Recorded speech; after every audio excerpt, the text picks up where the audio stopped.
He works in our paint department, and he's going to tell us a little bit about what he's working on today. So today right here, I got a brand new OEM bumper from Refinishing. Usually Refinishing bumpers come in this raw plastic. So what we do to prep them for paint is we use this, it's called a plastic cleaner. You mix it with half of the plastic cleaner and half water. And what it does is a raw plastic bumper. It helps them scratch a little bit better, and it also takes some of that residue from when they mold them at the factory. It also helps prevent some static.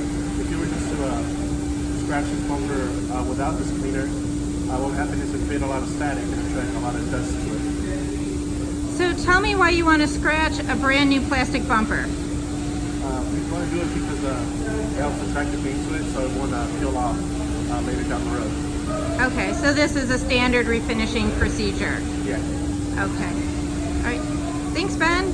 You're welcome.